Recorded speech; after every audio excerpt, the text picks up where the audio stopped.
Ethane के दो different conformation में हमने स्टैगर्ड और इक्लिप्स की स्टेबिलिटी को समझा। अब इसको हम ग्राफ से समझते हैं और इसकी वैल्यू को देखते हैं।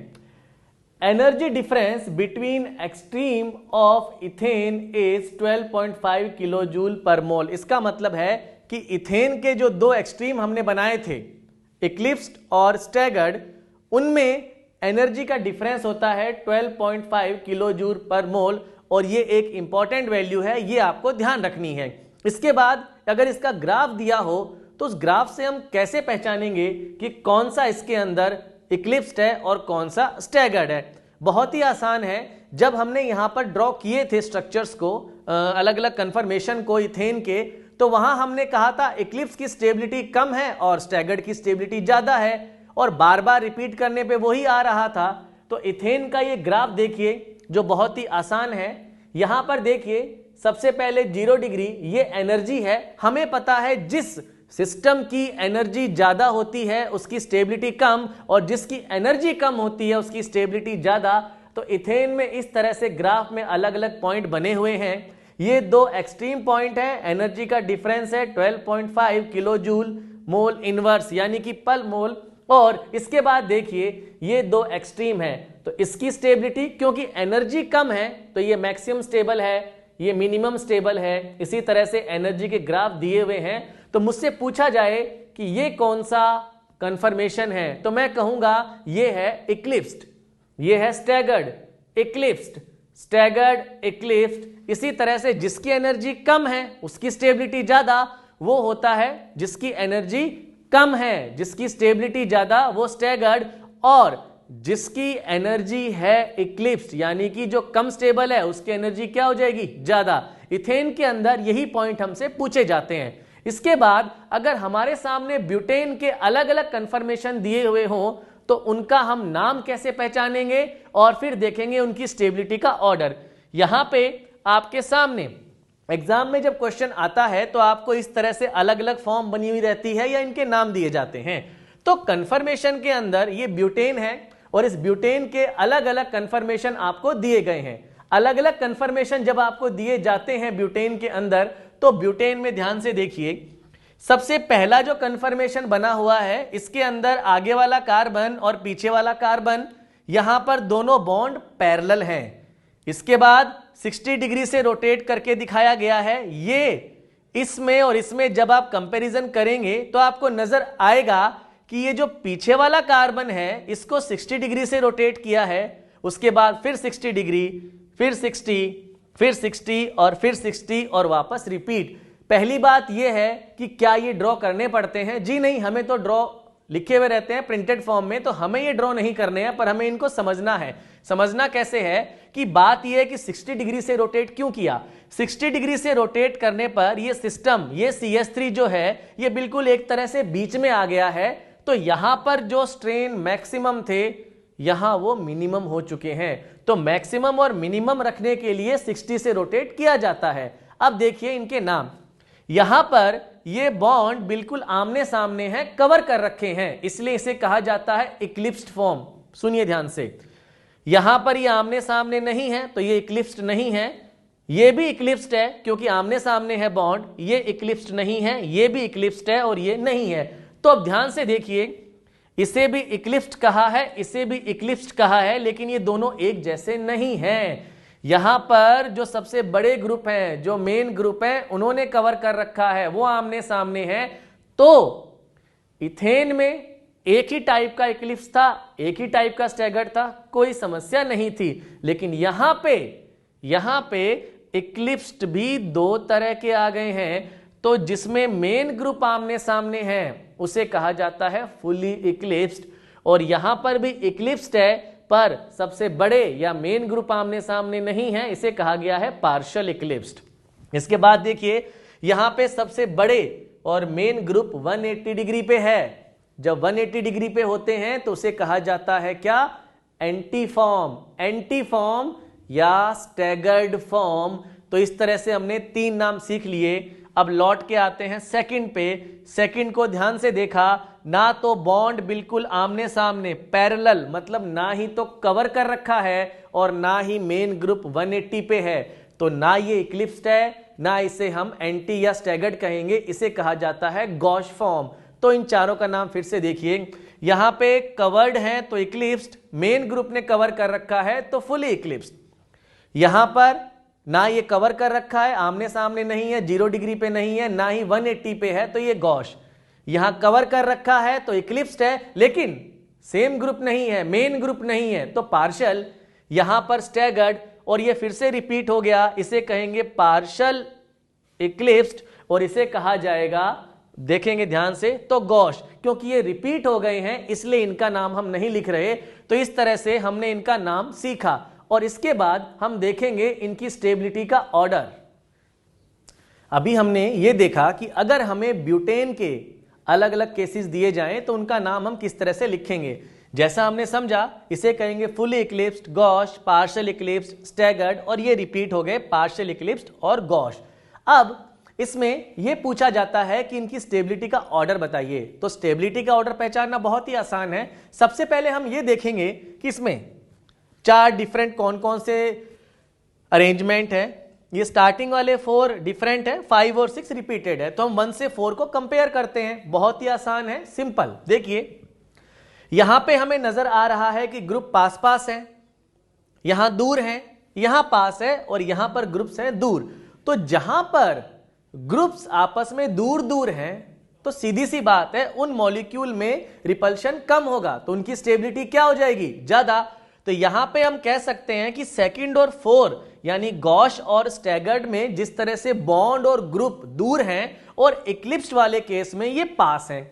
तो पास है तो रिपल्शन ज्यादा, इनमें रिपल्शन कम। इसीलिए हमने कह दिया, नंबरिंग की अगर हम बात करें तो सेकंड और 4 में रिपल्शन कम है, इसलिए उनकी स्टेबिलिटी ज्यादा है। 1 और 3 में रिपल्शन क्या हो गया, ज्यादा, इसलिए उनकी स्टेबिलिटी कम। अब हमने 2 पेयर बना लिए और उन पेयर में ही कंपैरिजन करना है। सेकंड और 4 में अगर हम ध्यान से देखें तो हमें क्लियरली दिख रहा है कि CH3 पास है और यहां पर ये CH3 दूर हो गया। तो यहां मॉलिक्यूल में रिपल्शन कम है और यहां रिपल्शन ज्यादा। तो सेकंड और 4 में कंपैरिजन करना हो स्टेबिलिटी का तो 4 की स्टेबिलिटी ज्यादा, सेकंड की स्टेबिलिटी कम। अब कंपैरिजन करेंगे 1 और 3 में। तो 1 और 3 को ध्यान से देखिए, है तो दोनों इक्लिप्स्ड लेकिन थोड़ा सा अंतर है। अंतर यह है कि यहां CH3 पास है और यहां CH3 के पास H है। 2 बड़े ग्रुप का रिपल्शन, बड़े और छोटे ग्रुप का रिपल्शन, ज्यादा रिपल्शन कौन सा होगा, ये वाला। मतलब हम कह सकते हैं कि यहां पे जो दिया हुआ है उसमें रिपल्शन ज्यादा है, इसमें रिपल्शन कम है। तो 1 और 3 में कंपेयर करेंगे अगर हम, तो 3 की स्टेबिलिटी ज्यादा आएगी, 1 की स्टेबिलिटी कम। तो इस तरह से हमने चारों का स्टेबिलिटी ऑर्डर लिख लिया, और जो केस रिपीट है उनको भी लिख देते हैं। 2 और 6 बिल्कुल सेम है, ये देखिए गॉश और ये भी गॉश, इन दोनों की स्टेबिलिटी सेम, और 3 और 5 की भी स्टेबिलिटी क्या हो जाएगी, सेम। तो हमें ये ध्यान रखना है कि सबसे ज्यादा ब्यूटेन में स्टेबल होता है स्टैगर्ड फॉर्म या एंटी स्टैगर्ड फॉर्म, एक ही बात है। दूसरा उसके बाद गॉश, फिर पार्शियल इक्लिप्स्ड, और सबसे कम होता है फुली इक्लिप्स्ड। इसमें आपको एक पॉइंट छोटा सा है जो ध्यान रखेंगे कि अगर एक वर्ड होता है डाईहेड्रल एंगल, ये क्या है, डाईहेड्रल, बॉन्ड एंगल की बात नहीं कर रहा, प्रोजेक्शन एंगल की बात नहीं है, डाईहेड्रल एंगल की बात है।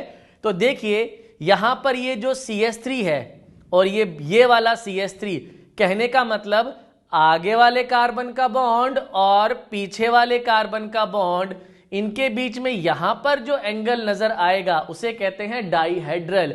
जैसे कि यहां पर अगर मुझसे पूछा जाए कि CH3 और CH3 का डाईहेड्रल कितना है, मैं बताऊंगा कितना, 60। यहां पूछा जाए कि इस CH3 और इस CH3 में डाईहेड्रल एंगल कितना है, बोलिए 180 डिग्री, वेरी गुड। यहां पे पूछा जाए कि इन दोनों CH3 में कितना है, तो आप कितना बताएंगे, 0 डिग्री।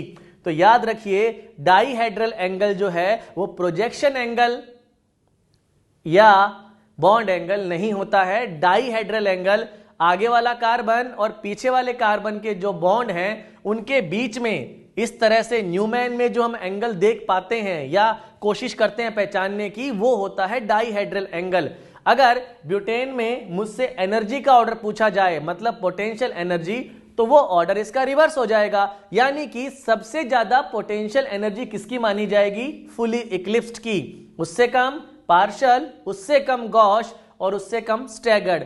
मतलब यह है कि ब्यूटेन में हमें क्या क्या ध्यान रखना है। ब्यूटेन में जब ये बने हुए हो तो इनका नाम पहचानना आना चाहिए, और दूसरा ये स्टेबिलिटी का ऑर्डर आना चाहिए। बस जो भी क्वेश्चन बेस्ड होंगे वो सब इन्हीं पे ही होंगे। वो आपसे ये पूछ सकते हैं सबसे ज्यादा स्टेबल कौन है, सबसे कम स्टेबल कौन है। वो आपसे ये पूछ सकते हैं कि इनकी एनर्जी का ऑर्डर बताइए, तो वो तो स्टेबिलिटी के ऑर्डर का रिवर्स ही हो जाएगा। यहां पर हमने ब्यूटेन के कन्फर्मेशंस की पूरी स्टडी कर ली है। इसके बाद हम पढ़ेंगे वो केस जिसके अंदर हाइड्रोजन बॉन्डिंग या इलेक्ट्रोस्टैटिक अट्रैक्शन फोर्स अगर प्रेजेंट हो तो स्टेबिलिटी का ऑर्डर क्या होता है। अब हम पढ़ेंगे स्पेशल केस। स्पेशल केस का मतलब यह होता है कि अब तक हमने इथेन पढ़ा, ब्यूटेन पढ़ा, वहां पे तो मॉलिक्यूल में कोई इंट्रामोलिकुलर अट्रैक्शन फोर्स डोमिनेटिंग नहीं था। जब भी ऐसा केस, वहां पर क्या था, जब भी ऐसा केस आएगा कि ब्यूटेन या इथेन होगा तो वहां हमने देखा रिपल्शन, और रिपल्शन की वजह से स्टैगर्ड फॉर्म ज्यादा स्टेबल हो गई बाकी सभी से।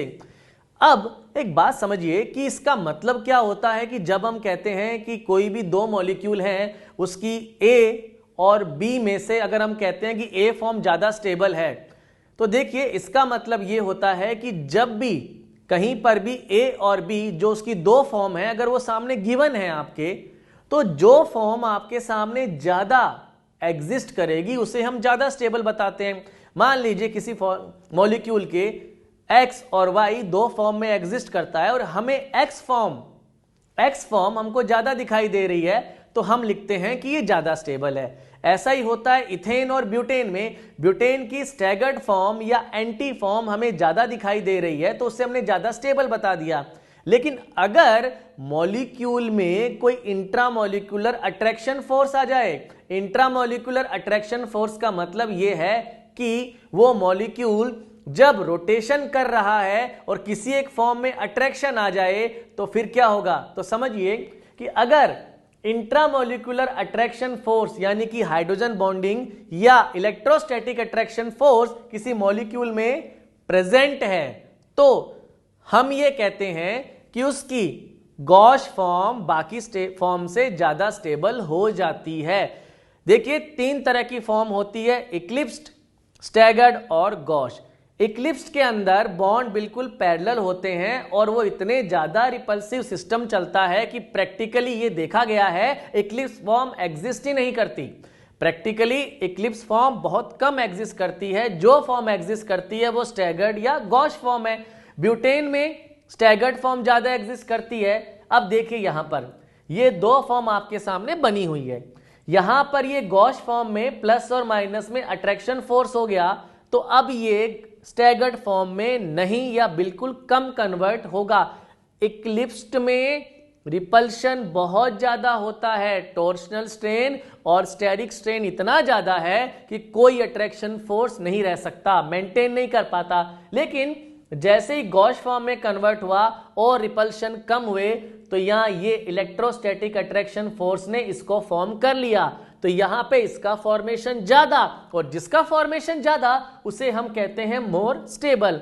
तो प्लस और माइनस चार्ज दिख रहे हैं, इस वजह से इसका जो फॉर्मेशन है वो ज्यादा होगा और इसका एग्जिस्टेंस भी ज्यादा होगा, ये मोर स्टेबल है।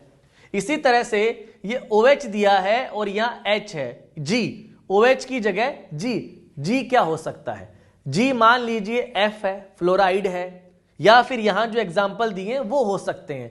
तो होगा क्या, अगर यहां हमने फ्लोराइड लगा दिया तो फ्लोराइड जो है अपनी ज्यादा इलेक्ट्रोनेगेटिविटी की वजह से पार्शियल माइनस होगा, और हाइड्रोजन क्योंकि जुड़ा है ऑक्सीजन से तो ऑक्सीजन जो पार्शियल माइनस होगा तो H पे पार्शियल प्लस, तो ये प्लस माइनस के बीच में अट्रैक्शन फोर्स लगेगा और यहां हाइड्रोजन इन्वॉल्व है तो हमने कह दिया हाइड्रोजन बॉन्डिंग। जैसा इलेक्ट्रोस्टैटिक अट्रैक्शन फोर्स का बिहेवियर था वैसे यहां पे है, ये भी गॉश फॉर्म का फॉर्मेशन ज्यादा कर देगा, उसे ज्यादा स्टेबल बना देगा। तो अगर किसी मॉलिक्यूल में इंट्रामोलिकुलर सिस्टम में या तो क्लियरली प्लस माइनस मेंशन है तो प्लस माइनस आ गया तो अट्रैक्शन होगा, तो गॉश फॉर्म ज्यादा स्टेबल। और अगर OH के साथ G की जगह OH, फ्लोराइड, एल्डिहाइड, एसिड या इस तरह से और सिस्टम दिए हो, मेनली यही सिस्टम है, तो हम कहेंगे हाइड्रोजन बॉन्डिंग की वजह से ज्यादा स्टेबल फॉर्म कौन सी हो जाएगी? Gosh form. तो ध्यान रखिएगा, अगर मान लीजिए प्लस माइनस चार्ज है तो गॉश स्टेबल। अगर इस तरह का सेटअप दिया हुआ है, OH के पास OH, फ्लोराइड, एल्डिहाइड, एसिड, तो भी स्टेबल फॉर्म होगी गॉश। तो जब भी हमसे स्टेबिलिटी पूछी जाएगी तो हमें इस तरह से अलग अलग कंफर्मेशन बना के दिए जाएंगे, और कंफर्मेशन जब दिए जाएंगे तो उस केस में हम सबसे पहले देखेंगे अट्रैक्शन फोर्स। अगर प्लस माइनस चार्ज है तो अट्रैक्शन ने गॉश को स्टेबल कर दिया ज्यादा। अगर हाइड्रोजन बॉन्डिंग वाला केस है, मतलब OH के पास 60 डिग्री पर दूसरा OH है, फ्लोराइड है, एल्डिहाइड है, एसिड है, तो वो अट्रैक्शन फोर्स बना के गॉश को स्टेबल कर देगा। इनके अलावा बाकी सभी में स्टैगर्ड फॉर्म ज्यादा स्टेबल होती है। तो यहां पे हमने कंफर्मेशन आइसोमेरिज्म में जो भी दिया हुआ है वो कंप्लीट हमने पूरा का पूरा पढ़ लिया है। इसके बाद हम स्टार्ट करेंगे ऑप्टिकल आइसोमेरिज्म।